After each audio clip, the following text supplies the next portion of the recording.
It's 8 o'clock on the East Coast. My name's Chris Johnson, and you've joined me for The Forgotten Right.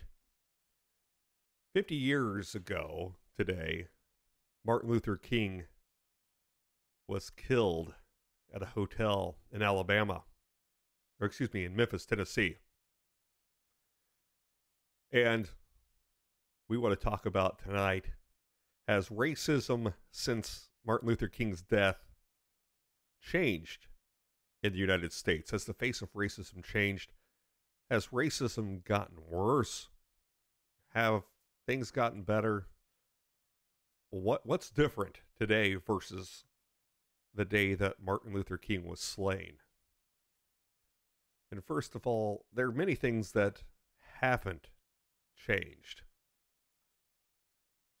First of all, the KKK. The KKK is still racist. They're still inherently anti-black, anti-Judaism, anti-Catholicism. They believe that white is a superior race. They see color. And that's why they wear all white, because they believe that white is the predominant race, right? So I think that we could all agree that the KKK is racist. Now for another group, the Black Panthers. The opposite of the KKK. They believe that the black race is the predominantly strong race, that they're better than anybody else. So, is the KKK right? Are the Black Panthers right? I think we can all agree that they're wrong. They're wrong on an incredible amount of different levels. And if you haven't yet, before we get into the show and into the meat of things, if you haven't been to ForgottenRight.com and checked out my article on racism yet, make sure to go over there. ForgottenRight.com. Once you get there, click on blog, and then click on the article Racism. And you can read through my thoughts on racism and how racism has affected me. And you're going to ask, well, how does racism affect a white male in the Midwest? Well, let me tell you, I have a couple different stories. First, I'll start off with, I grew up in the middle of cornfields in Indiana. When I went to school, it was all white. It wasn't because it was segregated, because I'm beyond younger than when schools were segregated. What it was is that there just weren't any people of color around me. So I get to college, and that's my first experience being around people of color. I didn't think it was wrong. I didn't think anything of it. And I think that a lot of it was, I didn't think anything of it because there wasn't anything to think about. Yeah, maybe your skin was a little bit darker pigment than what mine is. Obviously, it's not hard to do. I'm pretty white. I haven't been in the sun for a while. But I didn't see you any differently than what I did. What I saw was that people were being told what to think. People were being told that this race is bad. Something's bad about the white man. Something's bad about the black man. So in college, my very first day in the dorms, before school even started, there was a freshman orientation event, and you can read more about this in the blog article. There was a freshman orientation event.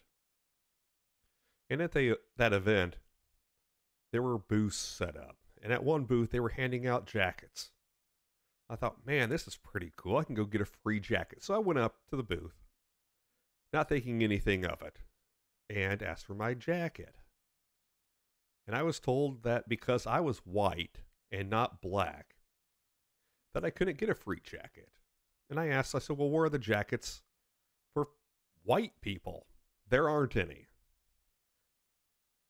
That was my first, I guess, integration into racism. I never even thought about race before that very moment. But later that same evening, after I'd been denied a jacket honestly that I didn't really need, but I thought, well, since everybody else seems to be getting one, why can't I have one? So later that evening, like I was saying, we were all sitting in a large auditorium and we were handed sheets of paper with scholarship opportunities on them. On the very front page was scholarships for everybody. Now there were 3 more pages. And those 3 other pages were for minority students. Obviously in the United States, I'm not considered a minority, being white. I'm not female. I'm not disabled.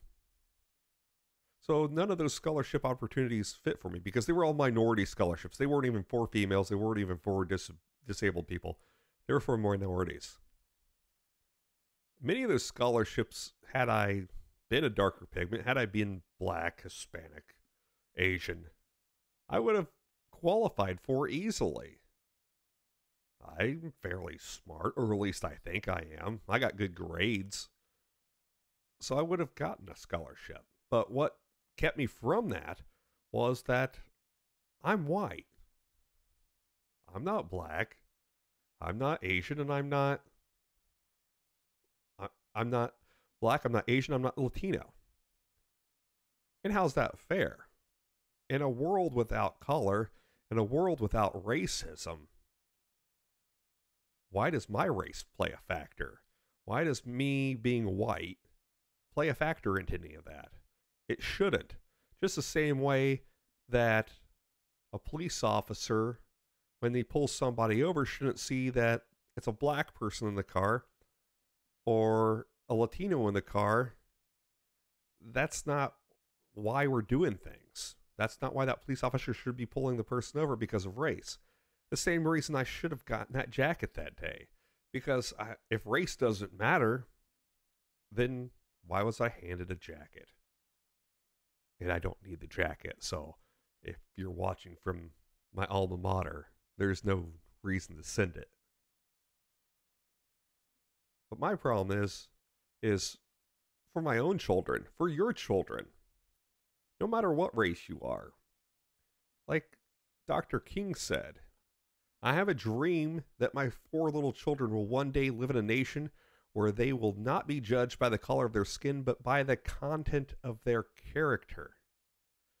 So if we're judging people by the content of the character, by what they can accomplish and give the rest of society, why on an application when you go to get hired for a job, does it ask you for your race? Does it ask you for what sex you are? What does that matter? What does it matter if you're a man or a woman? If being a man or a woman doesn't matter, what does it matter what skin color you are when it goes to you doing a job? Why do they need to know what color you are if you're going to be a computer programmer, if you're going to be a janitor, if you're going to be the burger flipper at McDonald's? It does not matter what color you are. Because if you can perform that job better than the next person that has applied for that job, then you should get the job. And that goes into my second story. I was working at a small television station as a photographer. I'd worked there for, at that time, about a year and a half. My wife had just had our child, and I needed to make extra money. It was time for me to start working full-time. Full-time spot came open. I applied for it, and I was told that it was my spot. That once the person that was working in that position vacated it and left for their new, bigger, better television station job, that position would be mine. I was unbelievably excited. I was ready to go. And the day before I went to start, I was told that they gave it to a black man. Now, what I'm upset about isn't that they gave it to a black man. I could care less. Well, what upset me was is that this same person showed up late to work, didn't want to do their job. And when they did do their job, they did a horrible job at it. A lot of their stuff didn't make it to air, is what they call it in television. When you don't make it to air, your stuff isn't shown on the news. And it wasn't but about a month later that they terminated that person. And once they were terminated, they apologized to me up and down and asked me if I would take that job. The very next day, I left and went to the competing television station in town. And to this day, that was one of the best decisions of my life. Had a great time there. Worked with many diverse people, be it they had a different pigment of skin, or that they thought differently than I did. But the great thing about all of it is no matter what we look like, what we thought, we all got along. And we all had a really good time together. We were friends. We went out together. We did all kinds of things. We might have disagreed, be it on politics or other things, sports. But again, we all got along. We didn't see each other for the color of our skin. How unbelievably petty. So since the first 50 years have passed from Martin Luther King Jr. being assassinated, what things have changed? Well, the mainstream media would go to tell you that racism is worse in the United States. Things haven't gotten better. In fact, they would tell you that things are worse, that the racial divide is really ripping this country apart. And I call bull. Because I look at just from my own insight. I work for an extremely diverse company with people, again, of many diverse, different, inclusive is their new big term, thoughts, looks. And I get along with about everybody. Of course, there's going to be some people that I don't get along with, but that's more on a professional level than it is on a personal level. I've learned a lot. I've seen a lot. And it's because I have an open mind. It's not because I'm a liberal. It's not because I'm a conservative. We all know where I stand if you've watched the show at all. We all know that I'm pretty far to the right, and there's some things that I see down the center, and there's a couple things that I see to the left. That's why I don't label myself as a Republican, and I don't label myself as a liberal Democrat. I label myself as an American, and that's how I vote also, and that's how I expect everybody else to vote that watches the show. Now, back to race. The liberal media would tell you that race is worse. The race issues are worse here in the United States. Every day that you turn on the news, you hear about this organization. Black Lives Matter. Black Lives Matter. Not Asian lives, not Hispanic lives, not white lives, not black and white lives, not, there's no mix, just Black Lives Matter. And I ask myself, how is this not racist? How is this organization not considered to be on the same line of KKK or Black Panthers. I understand that they are fighting what they believe to be an injustice, that the police are killing blacks. And I don't disagree to the point that there are bad police officers. I think that it doesn't really matter what race you are. You've probably run into one or two that are just complete jerks that you wouldn't want anywhere around you. But on the other side of things, I think we've all met the nice police officer. I know that I have. I've met nice police officers.